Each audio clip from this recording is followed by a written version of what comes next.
Hey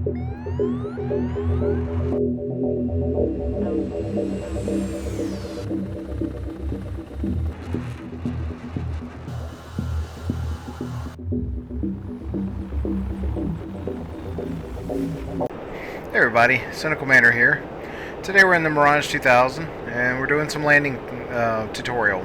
There's three different ways that you can land this aircraft. One is a straight-in approach, two is a brake approach, and three would be the ILS system. So I'm going to show you all three today. And the first one we're going to do is the regular straight-in approach. We've got Katasi straight up ahead there, as you can see it right there. So we'll go ahead and slow the aircraft down and get on approach here. Alright, so I'm going to come out of active pause. Okay, and we're going to reduce throttle to idle. We'll go ahead and put in our approach heading here on the left, and it just moves everything down on the system for us. We'll go ahead and throw out the speed brakes. And if you notice, once you go into the approach mode, you've got this little triangle here. If you notice where the triangle is, it's almost at the runway. Usually it is at the runway, I think, because we hit the speed brakes that kind of threw us off. But we've got it on the runway, kind of. Move over a little bit. So what we're trying to do is we're trying to slow this aircraft down. I'm going to take the speed brakes off. Turn on landing light, drop the gear. We can drop that at below 250.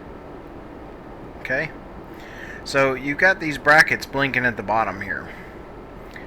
And that's your speed bracket. That's where you need to have the aircraft at. And we're just going to put our flight azimuth over the runway there. We're going to have to increase a little speed. Not a whole lot. We want to keep it in those brackets. We're going to put our flight azimuth here right on the runway. And you're going to have to increase and increase. I'm going to set up a little bit so you can see the runway.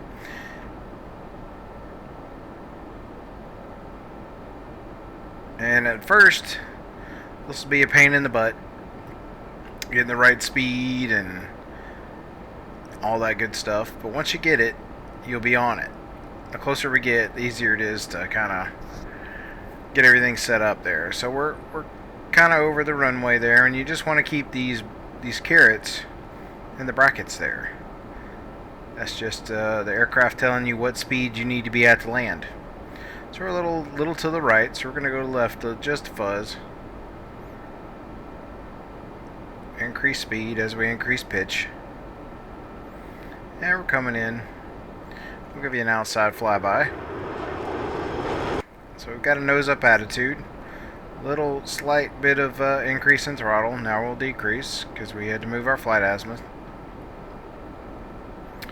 So we're coming in. Still a little to the left, so I'm going to come to the right just a little bit.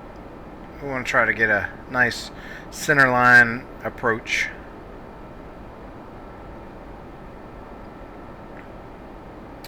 So we're coming in here, and everything's looking good. They're 154 knots, 670 feet. Oh, getting a little fast there, so we'll pull the power back.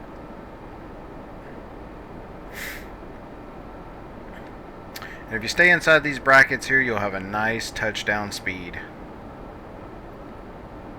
Here we come. Coming on down. Just tweaking ever so slightly to kind of line up. Ever so slightly. Once you get used to your stick and everything, you can do that. Not quite center line, but it's going to be a good landing. So, whoop. And then we'll pull all the way to idle. Holding back stick. We want that nose to just fall down. And we'll deploy our drag chute here. As you can see. And we're on the ground.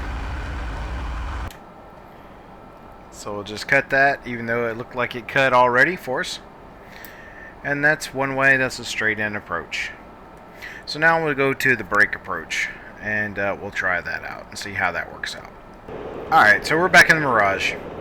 This is the second way of landing. It's called a brake landing, or a breakaway landing. Words fail me at the moment. Overhead brake. Thank you. My brain's working now. I guess the coffee kicked in. Alright, so we're going to go down to 1,200 feet at about 450 knots. And the reason we do that is this aircraft does one thing really well. It turns. But because it's a delta wing design, it bleeds a lot of speed when it turns. Hence is why we're doing about 450 knots when we do the brake. Excuse me, I got the hiccups. So we're going to go to about 1,200-ish or so. Increase the speed. I'm running my flaps and I'm not watching what I'm doing here. Alright, so I've done this approach about 57,000 times and I keep hitting the... I'm trying to hit the speed brake and I hit the freaking parachute and end up crashing. So, fumbling around here like an idiot.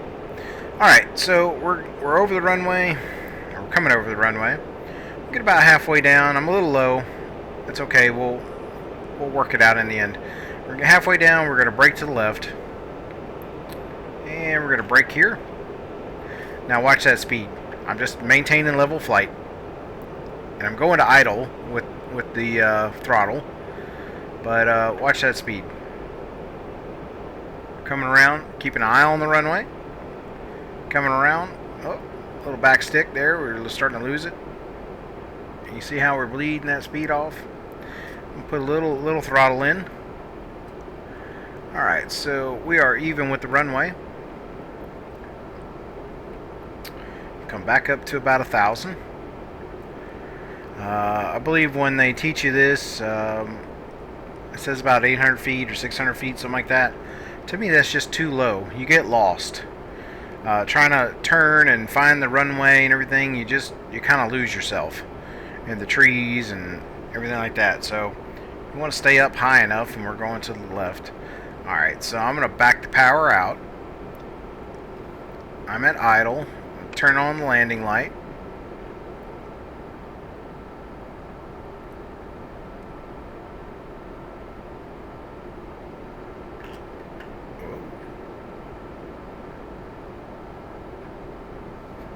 Gears coming down.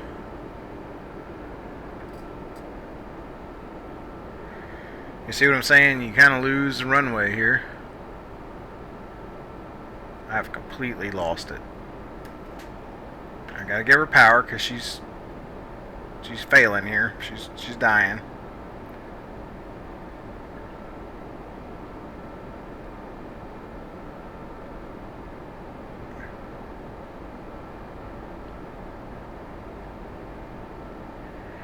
There's a runway. That's what I'm saying. Probably I would generally, and I don't fly this much as far as a overhead brake landing unless I absolutely have to, just because I don't practice it. So, all right. So I'm going to idle here. Speed brake out. We want to be at about. We got 3 green. We want to be about 150 when we land. 155, somewhere around in there. Bring those back in. Increase power. And we're down. You're going to pull on the stick.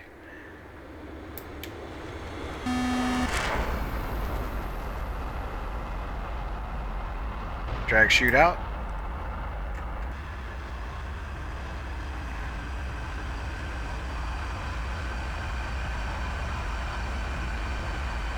Now, that's a way to land, but you see we still came in too fast because look at that, look at our landing gear. We bent one of them. And I'm showing you that not to tell you that I'm a bad pilot, but I'm telling you that because yeah, I made mistakes. I make mistakes. I'm not going to cut it out, and I'm not going to redo it 55,000 more times. I'm going to show you that when you come in too fast, that's what happens. And it's not that we came in too fast, it's that we hit too hard. Because I don't practice this maneuver. I'm just here trying to show you how to do it. So if that's something you like to do, you need to practice it, just like anything else. But in the result, we got a bent landing gear, which will have to be repaired. Okay? So, on to the third and final chapter of the ILS system. Alright, so we're back in Mirage, and we're going to do the final and third landing type, the ILS system.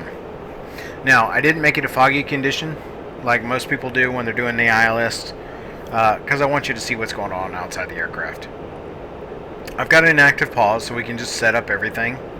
So what we're going to do is we're coming into Kataisi, like we've been doing, but we're going to go to the F10 menu, because there's some things that we need in there.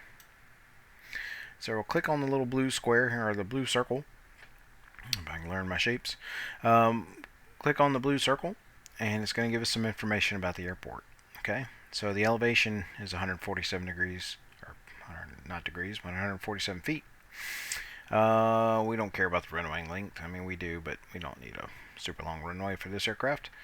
TACAN's 44 X-ray, and the ILS is 109.75.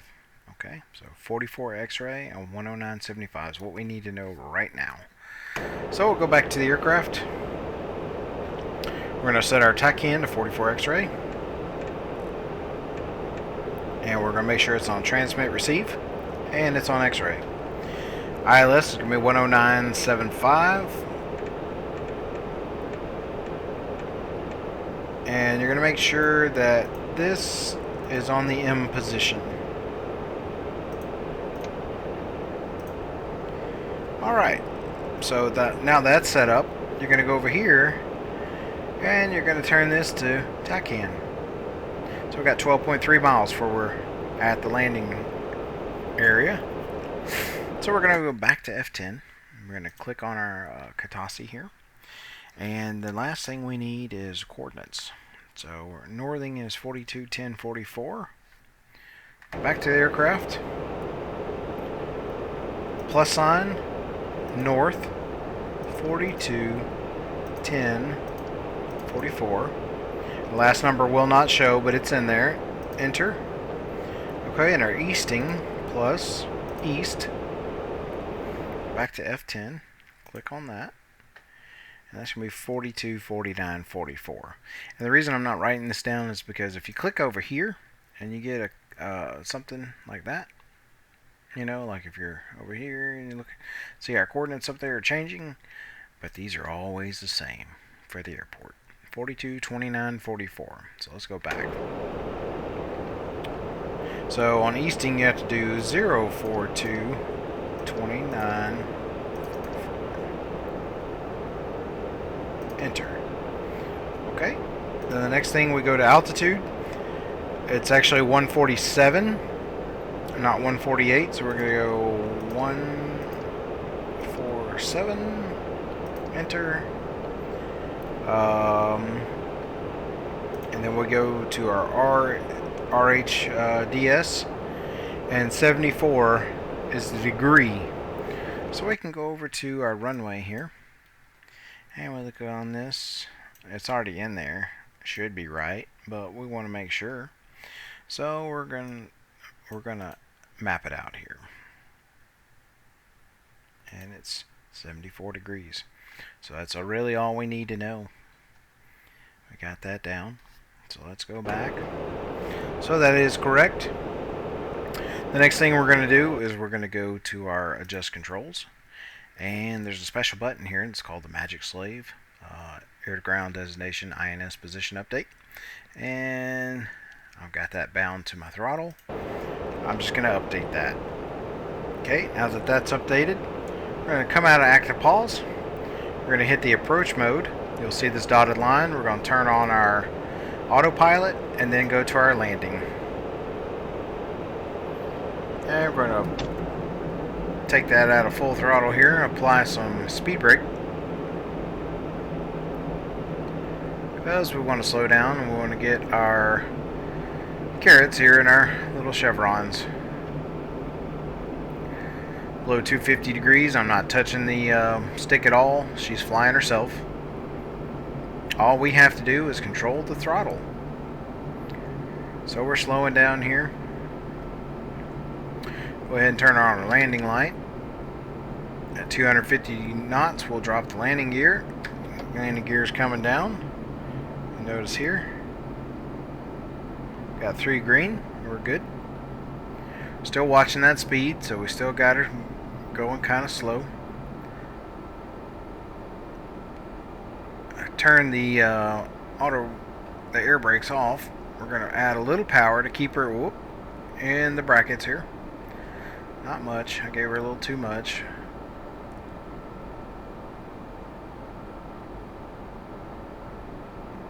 So now all we got to do is control that old throttle. We don't even have to fly the aircraft anymore. She's flying for us.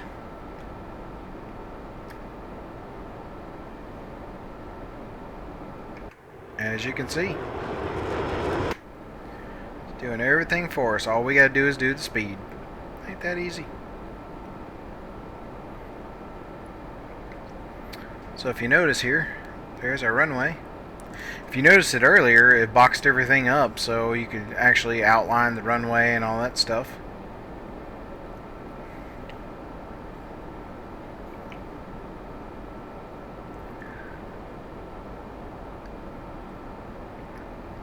Excuse me, I had to get a sip of coffee. So we're going to keep our speed in our brackets here. And the plane will do the rest for us.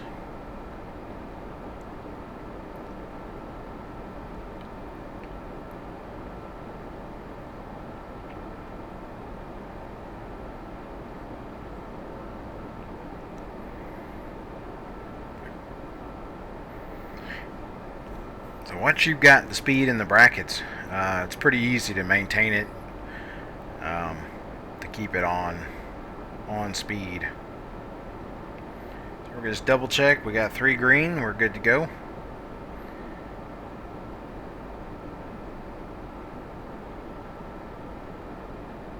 And once we touch down, we'll go throttle to idle. We'll deploy the speed brakes.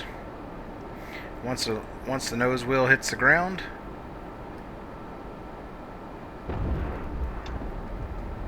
speed brakes out, and parachute, or drag chute.